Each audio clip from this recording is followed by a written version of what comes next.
La santé, la ministre Marisol Touraine dément tout recul du gouvernement sur la généralisation du tiers payant, c'est-à-dire la possibilité pour tous les patients de ne plus payer les consultations chez le médecin.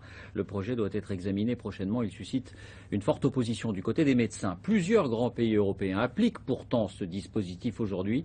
Exemple, la Grande-Bretagne. Là-bas, les patients ne déboursent rien. Alors comment fonctionne le système? À Londres, Loïc Delamornette, Thomas Donzel.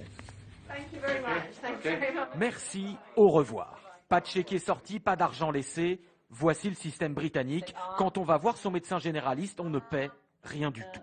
Et ça ne date pas d'hier. Ce tiers payant universel fonctionne depuis 1948, comme le montrent ces images. Dans ce cabinet de GP, qui signifie médecin généraliste, les docteurs semblent ravis du système. Ça nous simplifie la vie, car on n'a pas à facturer le patient et tout ça. La Sécu britannique paie à chaque médecin 75 € par an et par patient. Des patients qui peuvent venir gratuitement autant de fois qu'ils le souhaitent dans l'année. Résultat, si un généraliste n'a que quelques centaines de patients, ce n'est pas rentable. Mais s'il est réputé et qu'il attire des milliers de patients, il aura un très bon salaire. Le système pousse donc à avoir beaucoup de patients bien soignés qui reviendront peu voir leur docteur. À cela s'ajoutent des primes aux résultats octroyés par la Sécu aux bons médecins.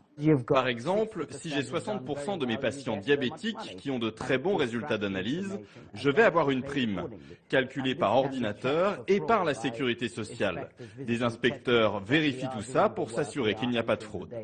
En moyenne, les généralistes britanniques gagnent 10 000 € par mois, près du double de leurs confrères français. Cette pédiatre française installée à Londres reconnaît également mieux gagner sa vie ici, mais n'idéalise pas le modèle britannique. Car si le généraliste est gratuit, la file d'attente est très longue. Pour avoir rendez-vous rapidement, il faut aller dans le privé. Vous avez la médecine, vous avez recours à des spécialistes et la consultation, elle vous coûte 10 fois le prix de la consultation de Paris remboursée.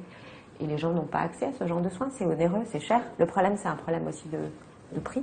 Au Royaume-Uni, il faut généralement compter une semaine avant d'obtenir un rendez-vous chez un généraliste gratuit.